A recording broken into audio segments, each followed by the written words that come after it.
Take it there? Who gon' take it there? Who gon' take it there? Who gon' take it there? Electricity, electricity, electricity, electricity. You know what's in the air. You know what's in the air. You know what's in the air. You know what's in the air. It's possibility. It's possibility. It's possibility. It's possibility. So a lot of people have been talking about this interview that Tucker Carlson did with Ted Cruz. This is on Tucker Carlson's new show that he's doing through Twitter, or X technically, although I loathe to call it that. But basically, Elon is platforming Tucker to do this sort of long-form show. I don't know, it's kind of weird. Tucker's gotten weird over the past few years, basically since Fox let him go. I guess he's always been a weird guy. But in the absence of I guess, the corporate overlord that he had in that form, cable news, you're seeing his particular brand of weirdness, and also, you know, some of the actual skills that he's built up over the years when it comes to asking the right questions and being a TV journalist. I'm not going to give Tucker Carlson any praise here. I don't see anything good to say about the guy. I don't like anything about Tucker Carlson. I think people have taken this one situation where he has some clips that, where he seems to be speaking truth to power, or he's asking questions that a lot of us would ask, and it causes people to say, well, Tucker Carlson's looking pretty good here. I'm going to spare you guys that. That's not the point of what I want to get into here. And actually, I got curious about this interview because I felt like those moments that people have been highlighting, like when he asked about the population of Iran and Ted Cruz doesn't know that, etc. I felt like there had to be more to the conversation than that. And I wanted to know if the rest of it was as adversarial or if it was more friendly. So I listened to a little bit more of the interview, and those are the clips that I'm going to show you, because I do think that there is some interesting conversation here that most people are not talking about in analyzing this interview. And Tucker really is asking him a lot about AIPAC in this interview, and asks him how much he takes from AIPAC. And you get to see pretty much all of the stages of a guy like Ted Cruz attempting to evade questions about AIPAC. So I thought that this was a far more interesting part of the interview, and better questions asked by Tucker. Once again, I'm not giving him too much credit here because I think that this is kind of bare minimum standard. I think the only thing that makes these moments kind of unexpected and entertaining is that it doesn't seem like Ted Cruz thought he was going to be walking into this, and maybe thought that Tucker planned to do a little bit less adversarial of an interview with him. And so that's kind of why he got caught out here in so many different moments. These are just the kinds of confrontations that you don't see often in American media, because the whole thing is sort of set up around more friendly, fluffy types of conversation. And Tucker Carlson is no stranger to that. He's just as guilty of that as any other TV journalist. But he is now in a position where he can genuinely ask questions that he is more curious about, I suppose. And so I really think the only thing that we're getting out of this, rather than some epic owns or Ted Cruz looking so stupid, I mean, it doesn't really matter. And Tucker Carlson certainly doesn't have the credibility, in my view, to make Ted Cruz look stupid in that way, although maybe among some conservative audiences that's the case. But to me, I don't take either of these guys seriously. However, there are some interesting questions asked here about how AIPAC works, what exactly AIPAC is, what a guy like Ted Cruz considers it to be, and how it works in our politics. And Ted Cruz's resistance to answer those questions, I think, is by far the most interesting part of this interview. So let's play a little bit of that. And this is, it's weird. We're talking about isolationists, the obsession with Israel. Why is Israel... Oh, I don't think I'm obsessed with Israel. Okay, but I think a lot of people are, and like the question, Israel spies on us. Well, so does every other country. Why are you mad at Israel? I guess, no, I'm hardly the one who's... I've never taken money from the Israel lobby. Have you? Taken money from the Israel... From AIPAC. So AIPAC raises a lot of money for me, but it's actually a misnomer, because the people who raise money are individuals. So it's not the PAC itself, but they're individual members who believe in the American-Israeli friendship and relationship. Is AIPAC a foreign lobby? No, it's an American lobby. It's the AIPAC stands for the America-Israeli Political Action Committee. What does it lobby for? So, to be honest, not a whole lot effectively. Listen, AIPAC, I wish were much more effective. Like, there are folks online who are in the fever swamp of terrified of AIPAC, and AIPAC... I'm not terrified of AIPAC at all.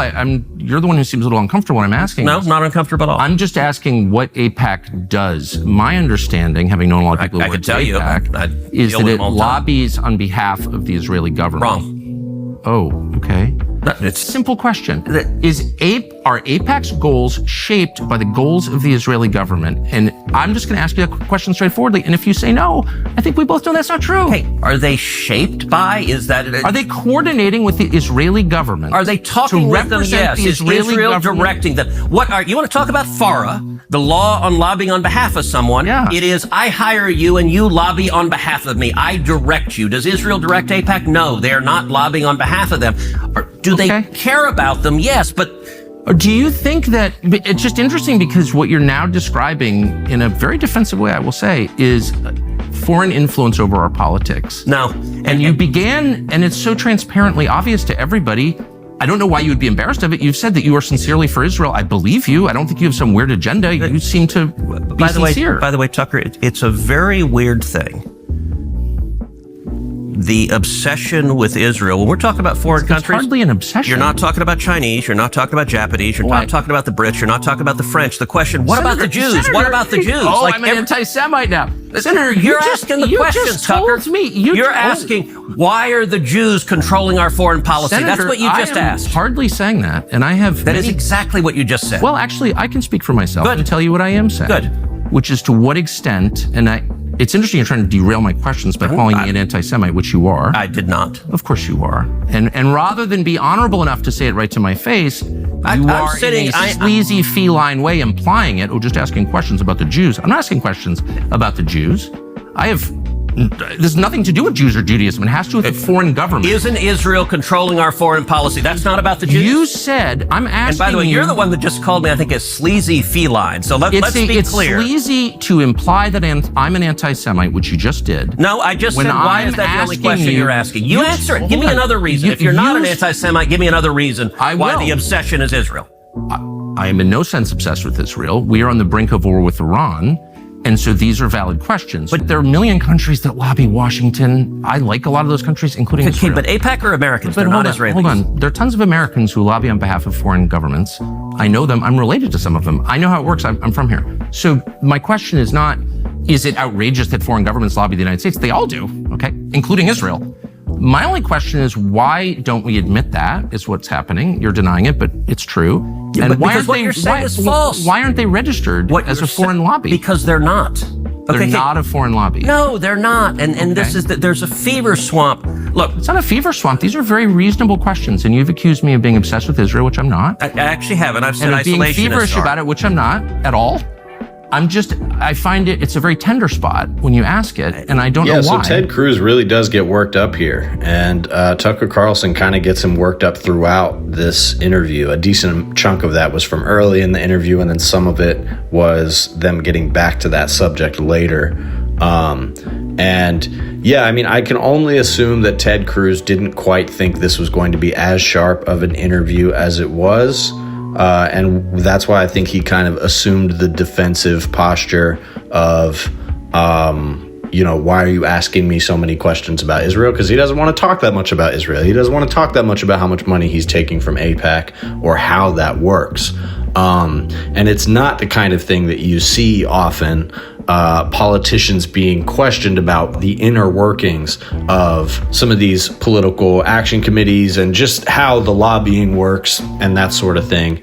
And so I think this idea that Tucker Carlson is all of a sudden so war skeptical and he's, I think it's all opportunistic. I don't really think a guy like Tucker opposes war at all. In fact, none of these guys do. And that's why as soon as, for whatever reason, it's convenient for them to switch to a posture of defending war, which people like Ted Cruz and many, many on the conservative and right-wing side of the spectrum are doing, they'll do that in a split second. They will always pivot to defending the use of military anything, the selling of military technology to countries or putting boots on the ground. Republicans are not anti-war by definition. In fact, I think it's kind of a core part of their ideology that they believe being aggressive on the military front is part of what secures stability and abundance in society. And so, I think that they allow themselves to posture as anti-war in various moments, and that's what Tucker Carlson is doing here. But I also think that there has been something that's occurred recently with this more explicit merging of the Republican Party with the sort of libertarian movement, where you have a lot of people in the kind of ranks of the right-wing side of things politically, the active right-wing side, right? Not just people who have an opinion here or there, but people who are active in the Republican Party and the process of Donald Trump's, being elected and that sort of thing, where they are genuinely anti-war, or at least that's a position that they have attached themselves to as of late as being their most important position, probably because during the course of Biden's administration, a couple wars came up, and so it became convenient to paint Biden as the pro-war candidate. So now we have Trump, and Trump is more pro-war than Biden is, and I think, honestly, Tucker Carlson is taking out some of his frustration on Ted Cruz right now. He has criticized Trump before, but none of these guys are really willing to break from Trump in a way that, Dave Smith did, where he, fiercely advocated for Trump and then now has rescinded his support for Trump and said, I regret voting for Trump and I regret endorsing Trump. And it's kind of weak, right? Because, these guys they come out of nowhere with these strong opinions about war, and Donald Trump is the anti-war candidate, and that's why he's the best, and look at all these terrible things that Democrats have done. Just completely ignorant to the history of how Republicans and conservatives have approached war forever in America, and sort of clinging to this fantasy that Donald Trump is going to, force the Republican Party to do something different than what it's always done, which is never true. Donald Trump just enables the Republican Party. That's it. The most interesting move that Ted Cruz made there, I thought, was the way he said AIPAC is not about the actual political action committee. It's about the individuals in AIPAC. He says it's a misnomer. And he takes that moment to distinguish that we're talking about the individuals that make up AIPAC that have raised money for him. And that's such a sneaky thing to say, because he knows exactly what Tucker is referring to when he says AIPAC.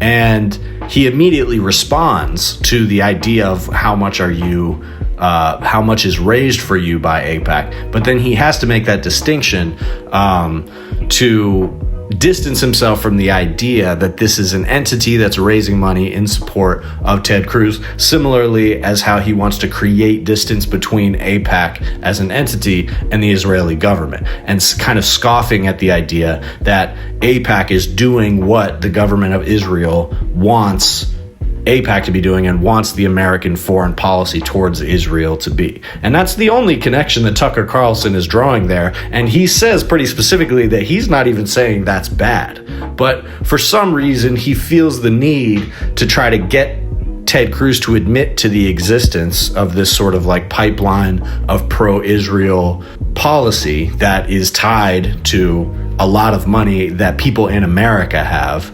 And that gets Ted Cruz pretty uncomfortable, and he doesn't want to talk about it, and he starts jumping to these accusations of anti-Semitism. Now, that's where it gets funny, because I think it's honestly fair to accuse Tucker Carlson of anti-Semitism, not because of anything that he says here, but, he has trafficked in anti-Semitic conspiracy theories, as has Ted Cruz. So this whole interview is just a pot and a kettle calling each other black the whole time. It's sort of entertaining. I do not find Tucker Carlson to be any type of hero in this interview. In fact, I find him fairly obnoxious to watch, even as he is doing a good job at holding Ted Cruz's feet to the fire. So, it's interesting that he did this interview. He has always been interested in filling the kind of same space that Jon Stewart fills, which is a non-politically affiliated skeptic of political rhetoric. And so even in this interview, he's kind of doing what Jon Stewart did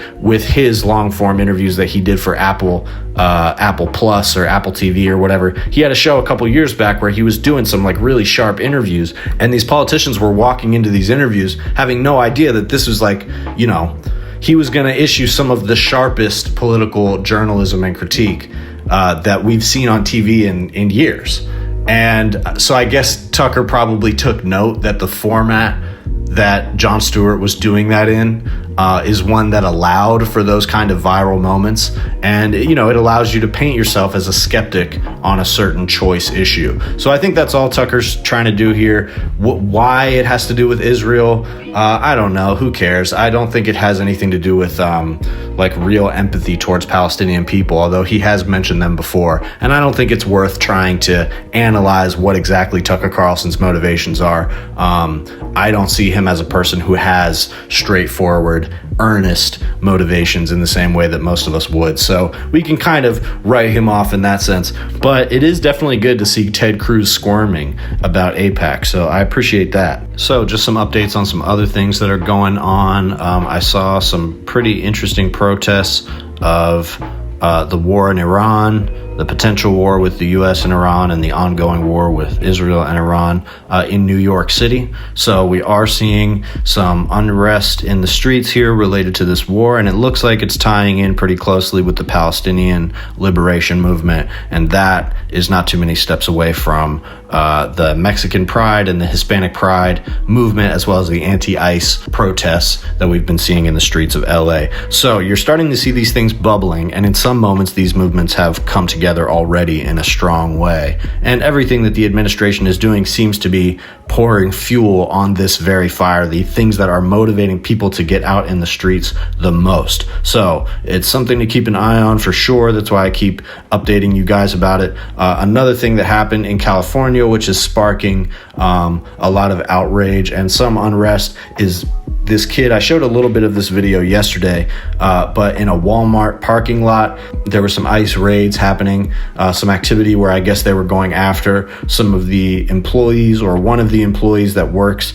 at this Walmart, and a 20-year-old kid whose name is Adrian Andrew Martinez confronted the ICE officers or tried to get in the way, tried to talk to them about who they were arresting, and ended up getting arrested himself. So this was a U.S. citizen, 20 years old, who has disappeared under the care of ICE. His mother was trying to figure out where he was. It looks like he is being held downtown at the federal detention center. So he's there, a U.S. citizen being detained by ICE with no contact with any lawyer, no due process, and no contact with his family. These are the type of disappearances that they're doing throughout the country. And like I mentioned in the last video, they're not afraid to just grab people and haul them away and ask questions later or release them later if they're forced to. They don't care. These people are operating completely unaccountably.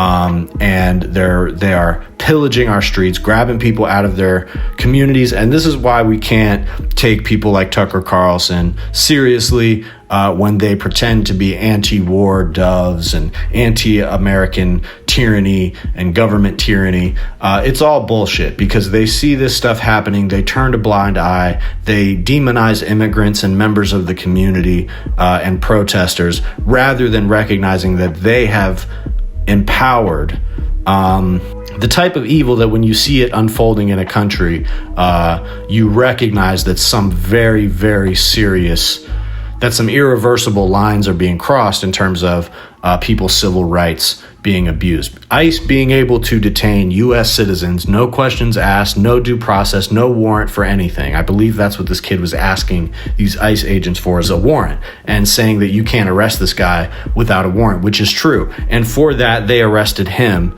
and locked him away with no contact with his family. So that's what these conservatives, these skeptics of government power, have empowered the government to do. They don't have any questions about this. All this outrage that they have about Iran, oh, we're going to war in Iran, because they have so much pride in America, and yet they have no sense that people's rights are being stripped away under the guise of, oh, these are illegal immigrants, they shouldn't be here in the first place.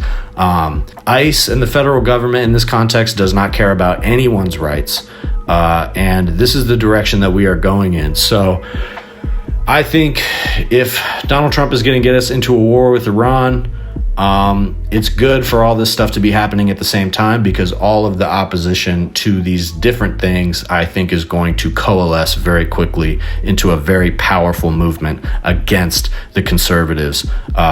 They're doing exactly what they've always done every time they're in power, except much faster and much more nakedly this time. And so we'll see what the reaction to that is looking like. We're just starting to see the very beginnings of it, and I think there's more to come. If you like this video, please like and subscribe, and if you really want to support, consider becoming a member. That's the best way to support this channel. I'm posting different kinds of stuff there, like podcasts that don't make it to the main channel, book reviews, movie reviews. I'm reading Catcher in the Rye right now. I'm probably going to review that on there. Also posting music early. I've got a couple EPs out that were available first for members only. Right now, there's a couple tracks on there. There's a freestyle by me and my buddies Wrecked and Psych.